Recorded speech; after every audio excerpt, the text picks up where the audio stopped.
Hello guys, तो कैसे हैं आप लोग। स्वागत करता हूँ आपका हमारे यूट्यूब चैनल में एक नई प्लेलिस्ट के साथ में। लास्ट की कुछ वीडियो में हमने HTML की प्लेलिस्ट को ख़त्म किया है, जिसमें मैंने HTML बिगनर से लेके एडवांस लेवल तक आपको सिखाया है।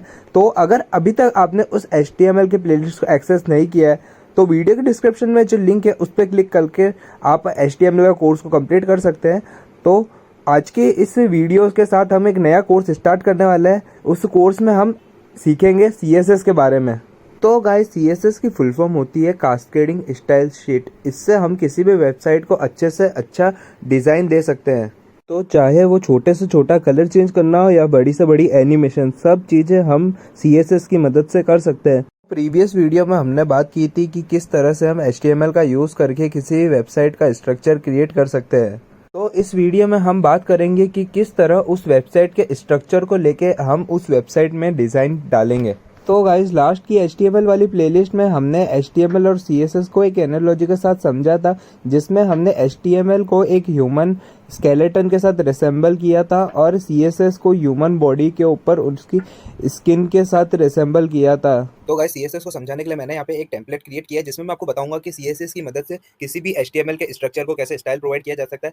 जैसा आप देख सकते हैं, यहाँ पे मैंने एक HTML का स्ट्रक्चर क्रिएट किया है और यहाँ पे लेआउट 1, लेआउट 2, लेआउट 3 और लेआउट 4 करके 4 लेआउट यहाँ प्रोवाइड करा है। तो जैसे मैं लेआउट 1 पे क्लिक करूंगा तो आप देख सकते हैं यहाँ पे हमारे जो HTML का स्ट्रक्चर था उस पर स्टाइलिंग अपने आप आ चुकी है। आप देख सकते हैं काफी जो हमारा पहले जो बिना स्टाइलिंग के HTML का स्ट्रक्चर था वो कैसा लग रहा था, और जब हमने लेआउट 1 सिलेक्ट किया तब हमारा HTML का स्ट्रक्चर है वो काफी ज्यादा सुंदर हो चुका है, काफी ज्यादा ब्यूटीफाई हो चुका है। तो इसी तरह से आप देख सकते हैं काफी सारे यहाँ पे लेआउट मैंने क्रिएट कर रखे हैं पहले से ही। तो लेआउट 3 में आप देख सकते हैं यहाँ पे हमारा बैकग्राउंड कलर चेंज हो गया, और आप देख सकते हैं कि जितने भी लेआउट है उसमें जो हमारा HTML का स्ट्रक्चर है वो स्ट्रक्चर बिल्कुल सेम है, लेकिन लेआउट जो है वो सिर्फ लेआउट चेंज हो रहे हैं। तो आप देख सकते हैं HTML का सिर्फ CSS का यूज करके आप किस तरह से कितने सुंदर सुंदर लेआउट क्रिएट कर सकते हैं, आपकी वेबसाइट को ब्यूटीफाई कर सकते हैं। तो चलिए गाइस, आज की वीडियो को स्टार्ट करते हुए सबसे पहले हम देखते हैं कि CSS का सिंटैक्स कैसा होता है। तो गाइस, CSS लिखने के लिए आपको सिंपली एक कोई रूल लिखना पड़ेगा। तो रूल किस तरह से लिखते हैं, रूल में आपको एक प्रॉपर्टी लिखनी पड़ेगी और उस प्रॉपर्टी करस्पॉन्डिंग आपको एक वैल्यू लिखनी पड़ेगी। इसको समझने के लिए मैं एक आपको एग्जाम्पल देता हूँ। जैसे कोई आप एक वेबसाइट डिज़ाइन कर रहे हैं और उसमें बहुत सारे टैग्स है HTML के, जैसे कि हेडिंग टैग, पैराग्राफ टैग और भी बहुत सारे टैग है। तो आपको कोई एक स्पेसिफिक टैग पे CSS यूज़ करनी है तो आपको उस टैग की प्रॉपर्टी लिखनी पड़ेगी, यानी उस टैग पे क्या एक्शन परफॉर्म करना चाहते हैं। जैसे कि बैकग्राउंड कलर, उसका कलर चेंज करना चाहते हैं, उसकी फॉन्ट साइज चेंज करना चाहते हैं और उसकी एक वैल्यू लिखनी पड़ेगी।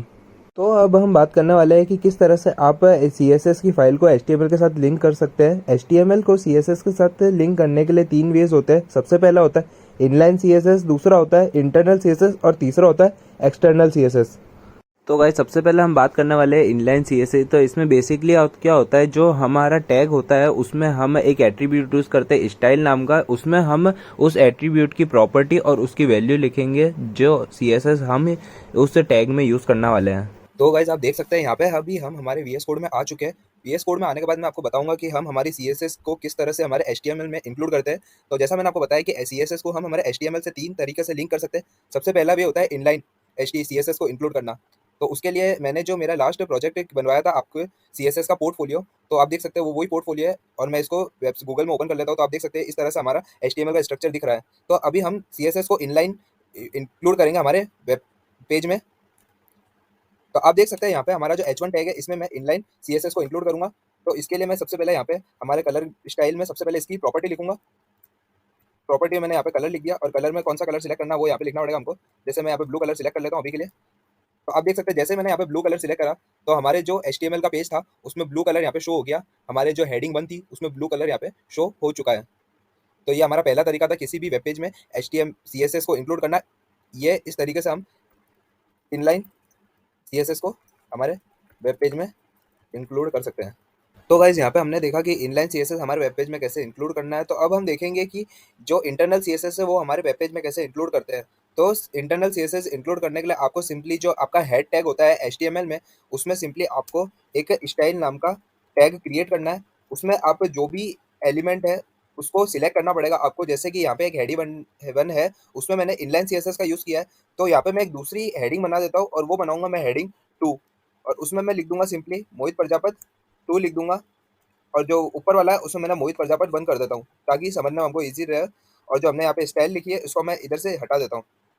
तो आप देख सकते हैं जो हमने ऊपर की तरफ इनलाइन वाला इनलाइन, इधर मैं कमेंट भी डाल देता हूँ, इंटरनल CSS वेब पेज में कैसे इंक्लूड करना है आपको। तो इसमें सिंपली मैंने यहाँ पे एक स्टाइल टैग क्रिएट कर दिया है, उसमें उसके बाद मेरे को एक टैग सिलेक्ट करना पड़ेगा। जैसे यहाँ पे मैं एक H2 टैग सिलेक्ट कर देता हूँ, जिसमें मुझे वो स्टाइल क्रिएट करनी है। H2 टैग में मुझे यहाँ पे कर्ली ब्रेसेस यूज किया है मैंने। उसके बाद मेरे को यहाँ पे वापस एक प्रॉपर्टी लिखनी पड़ेगी कलर नाम से, और उसकी एक वैल्यू लिखनी पड़ती है। यहाँ पे इस बार मैं ब्लू की जगह ब्लू ब्लू वॉयलेट वाला कलर सिलेक्ट कर लेता हूँ।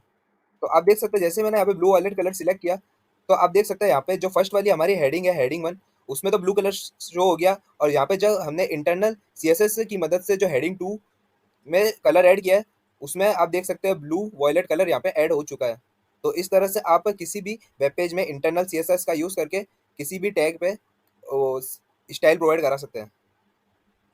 तो गाइज आप देख सकते हैं अभी तक हमने हमारे प्रोजेक्ट में इनलाइन और इंटरनल CSS का यूज़ करके देख लिया है, और इनलाइन और इंटरनल CSS का यूज़ करके हमने हमारी वेबसाइट में जो H1 टैग है और H2 टैग है उसमें स्टाइल प्रोवाइड कराई है।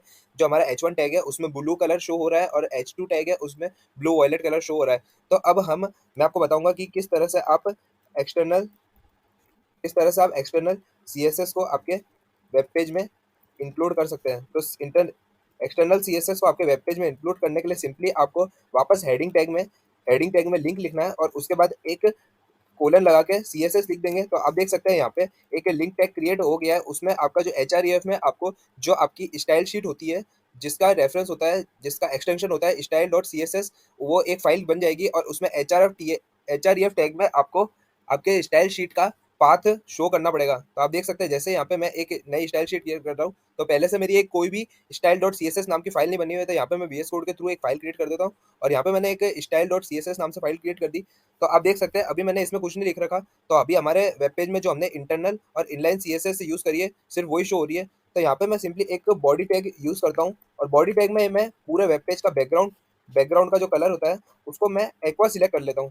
तो आप देख सकते हैं जैसे ही मैंने यहाँ पे बैकग्राउंड कलर, पूरे बॉडी का बैकग्राउंड कलर एक्वा कर दिया है, तो आप देख सकते हैं हमारे पूरे वेब पेज का बैकग्राउंड कलर एक्वा सिलेक्ट हो चुका है। तो इसकी मदद से हम एक्सटर्नल CSS की मदद से भी हमने हमारे वेब पेज में स्टाइल प्रोवाइड करा दिया है। तो गाइज आज की CSS की ट्यूटोरियल की फर्स्ट वीडियो में हमने देखा कि CSS क्या होता है, किस किस तरह से HTML और CSS वर्क करते हैं, और किस तरह से HTML में CSS को लोड करते हैं, किस तरह से इनलाइन CSS वर्क करती है, किस तरह से इंटरनल CSS वर्क करती है, और किस तरह से एक्सटर्नल CSS वर्क करती है।